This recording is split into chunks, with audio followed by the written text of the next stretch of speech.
Welcome back to Kind of Sound Radio. Here with a good friend of mine and Vegan Organic Network. Well, Supremo, quite frankly. It's Dan Graham. How are you, Dan? I'm good, thanks, Giles. How you doing? Yeah, I'm really well. I'm really well. Welcome to Kind of Sound Radio. A special episode today because at the start of the year, the one thing I put in my calendar, I put a big circle around it. The event I'm most looking forward to is nearly upon us. It's the Vegan Organic Network Fest. It's taking place at the beautiful Cheyenne Centre in Cornwall, the west of Cornwall there, from the 18th to the 22nd of August. Dan, you're the organiser of this event. Last year was the best event I did all year. I'm so pumped on it. How are you feeling, my friend? Yeah, really excited. I'm looking forward because they've got that lovely spring-fed swimming pool. I can just feel it now, just with this hot weather right now, just diving into that spring-fed swimming pool and swimming around. And I just need that. Oh, I don't know, it's just there's something exhilarating about that water, that cold water. Yeah, I Yeah, mean, yeah. if it wasn't for the incredible presenters and musicians and all the activities, the classes, the yoga, the workshops, the great food, if it wasn't for all that as well, the incredible people that you meet, I mean, just to go to this place, just to go to Cheyenne, and as Dan was saying there, they've got a spring-fed swimming pool. I mean, literally, the hippies are living the dream there. And yeah, I mean, it's currently very scorchio here in sunny Suffolk, where I'm broadcasting from. I mean, what a place, Stan! What a venue you found for this event. It's been in the making for about 30 years. So it's a veganic apple farm, which is home to Swamp Circus. So they hold circus events there, and over the 30 years, they built up some really nice infrastructure with a yoga studio, an apple barn cafe, and another really nice infrastructure. There'll be a marquee there for activities, and a lovely camping site. And the nice thing about it's not just a flat field. There's lots to discover. You can get lost in the site. Lots of little nooks and crannies and places to explore. And in season, there's plenty of apples around to eat, and they're all veganic. Yeah, so What more just could you ask for?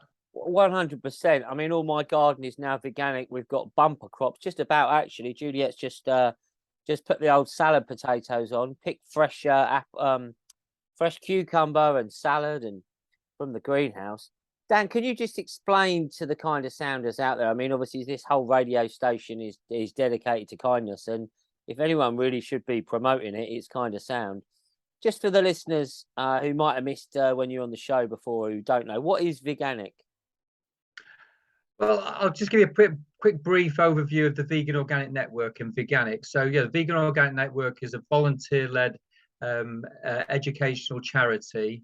We've been going since 1996, and we're all about educating people and supporting farmers to grow food using veganic methods. So, veganic is a combination of two words, vegan and organic. It's a guarantee that food is being grown in an organic way using only plant-based fertilizers, which encourages functional biodiversity. So pesticides aren't necessary, no chemicals, no GMOs, no animal byproducts in any part of the chain. We're green, clean, and cruelty-free.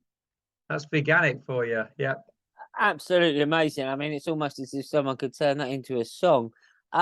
Let's get I'm into sure you could.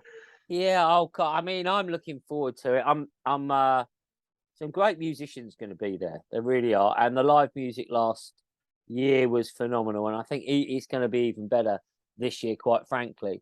But the schedule of activities, Dan, that you've put together is really quite wonderful. I've got the schedule here. I mean, it's starting early morning yoga. There's green man gongs. There's foraging. There's a circus skills. We've got talks about a range of these wonderful things that really make up the veganic movement. I know one of our crew, John Barker, he's talking about the forest gardens, willow weaving with cherry, of course. It's so much, isn't there, Dan? And I think it's the environment. For me, it's the chilled out nature of the event, the environment, and the quality of the people that you've got there. Yeah, well, I don't know. I recently had a message off Ian Tolhurst, one of the main sort of organic farmers in the country, and he's just announced that he's going to be down there. So, yeah, he's coming down on Saturday, and so it'd be great to meet him. For anyone that hasn't met him, it's a wealth of knowledge. He recently featured in George Monbiot's new book, Regenesis, and the whole chapter was dedicated to his farm. He's really on the cutting edge of how we need to grow our food in harmony with nature. So yeah, he's going to be there, Wow. and loads of other stuff. You know, veganic farmer Rich Hardy, John Dale, who's got a project nearby. As much as anything, it's a place to network, and you know, we need to build this movement. We need to build the revolution, and everybody is part of the jigsaw puzzle. We're all an important part. Whatever we're doing, either giving a talk, coming to a talk, telling people about what's going in each other's areas. So I mean, that was the great thing for me last year, was just meeting the new people, meeting people like yourself, and new people that have got involved with us and has helped and are helping us to move this whole movement, saving the planet and forward really. So yeah, get down, get networking, make some new friends. Yeah, lovely place. 100%. So I think there are still some tickets available for this event, veganorganic.net, and you'll follow all of the links through. I can't recommend it enough, Dan. Honestly, I think it's I'm not just saying that. Honestly, I'm super pumped about it. And as you say, that networking, it's a lovely sized event because you get to know people. I think if you go to sometimes some of these bigger festivals, and I think sometimes small is beautiful because I really felt that I got to know so many people. There were some wonderful sessions. I mean, I think the first one I went to was the foraging workshop with that was led by John, as you were talking about. He's up in Cornwall there, and the thing about it was there was, I don't know, 40 people on this foraging walk, and so many people had their own insights, their own wisdom. It wasn't just there's one know-it-all. It was an opportunity for people to really share, learn from one another, and as you say, build this network, which quite frankly is so solution focused.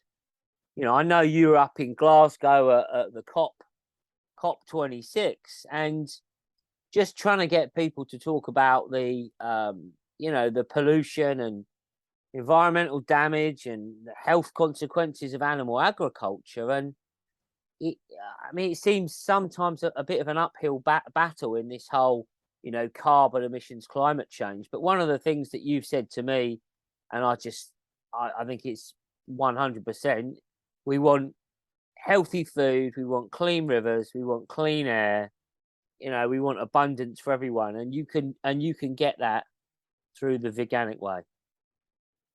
Yeah, I mean, it means people all around the world, we all want the same thing, and it makes you wonder the fact that we live in a world with war, pollution, ocean dead zones, diabetes, heart disease, housing which we can't afford, animals which are going extinct, and you look back and it all starts with the start of animal farming, and the links are all there. The forests were destroyed so they could clear land for the farm animals. Predators were killed because they were eating the farm animals. People fought over the land because who owns the land, and it all comes from animal farming. So the road is clear where we need to go, and we need to plant more trees, get more animals back on the planet. Only 4% of mammals are wildlife. It's crazy. It's crazy what's going on, and it was just getting the message out there. And it should be in the Sun, it should be in the Daily Mirror, it should be on the news every night, like the pandemic was. It should be, this is the emergency. This is it. It should be on the news every night. banging it down people's throat. And people, you know, people are more than happy to make changes if they think it's good for the whole community. I think, you know, it's just getting the information out there. We need to have the mainstream media on our side, and hopefully they'll wake up and start being on our side. And we're all on the same side, isn't it? Yeah. A green planet with healthy, nutritious food and clean rivers and oceans. Yeah, it absolutely. I think some things are starting to break through. I saw this this thing by this Indian yogi, the Sadhguru, and his thing is all about save our soil. And he's brought to the world's attention the importance of our soil and how it's being so degraded. And as you just described there, Dan, you know, this deforestation to encourage habitat for animal agriculture, which then obviously around the world has turned into deserts. And I was just up with John Barker actually at his forest garden, which is in the driest part of the country there in Essex, and just an abundance of, you know, food. And it's he's created a food forest. It was a desert. It was just an agricultural field that they were having to spray and everything and water. And he's done it all with no mains water. He's done it all just by digging ponds, and then when they can, they've got a pump up there and a little jenny, and they've got the water, and they've, you know, harvested it all. And even now, even though we've got these conditions, I think this is the thing: the answers are there, the solutions are there, and obviously big movement towards veganism. But when I've actually had the conversations with many people, as I myself didn't understand, it's one thing vegan. But then you can go to another level, which is this vegan organic or veganic, where you're not putting on chemical fertilizers, herbicides, insecticides, etc. But you're not also using products that are derived from stock farming, because of the problems that go with it. You know, if they're banging all these antibiotics and all these drugs and all these hormones into the animals, and you're using that manure, deworming tablets, all this, you're using that manure, or never mind the cruelty involved in it, just the health aspect of it for our soil. But of course, there's a solution, and even on a small scale, Dan, I've proved it in our garden here. I've been doing things like I read in one of the books. It was that what's that old book by that old guy, Dave Darlington? Oh, Dave Darlington. Oh, Yeah. Dave Darlington. That's what a book, wealth of knowledge. And he said about if you use the end of the trees, you know, the end, cut off the last 6 inches and cut it up, it makes such a nutritious thing. And I'd always said to people, yeah, well, muck's good, isn't it? And then one of the veganic people explained it to me recently. I said, yeah, but you feed the animal to get its muck. Well, why don't we just use the plant matter in the first place?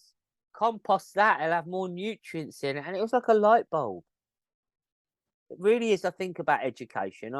Von are doing a brilliant job. Just encourage people to check out some of the recent videos you've put out. You mentioned Tolly there. The video of his farm recently you did, the tour of his farm, excellent video. Yeah. And the interview that I did recently with Dr. Will Tuttle, who wrote the World Peace Diet. I think the solutions are there. So well done, Von, for shining a light. I hope this this radio show will be picked up by the Sun and Piers Morgan. Can you imagine it? You know, today on Piers Morgan, we're talking about health of our soil, animal well-being, and our planet thriving with a solution. And we've got Dan Graham. Imagine it. Oh, great. Dan is coming. So finally, my friend, is there anything that you are really, I know you're going to be busy at the event. You managed it with a smile on your face last year. What an events organizer you are. I love working with you. You're a great guy. Is there anything you kind of, you said the networking, but is there any of the actual, you know, sessions you're looking forward to, or? I mean, I know Yeah, I love it all. I love dancing to the music, you know, getting all that live music up and get along to the workshops. And it's just just chilling out, really. Chilling out, meeting up with some people, and eating some good food. There's going to be Rich Hardy, who's a local veganic farmer. He's going to be bringing his veg along. There's Pete from Raw Just. He's going to have some raw delights and doing some raw food workshops as well. So yeah, don't know where to start, really. Just looking forward to parking up and chilling out. Wonderful. Well, do check out Kind of Sounders, veganorganic.net. Look up the Vegan Organic Network. Look at the work that they're doing, the videos, etc., etc. Even if we've got a worldwide listenership here, even if you're in Botswana and you're thinking, well, it's a bit far to go to Cornwall, look into it, because the veganic principles, we can apply them anywhere. Dan, thank you so much, my friend. I look forward to seeing you in Cornwall very soon. Great. Thank you, Giles. Thanks for all your hard work. Thank you.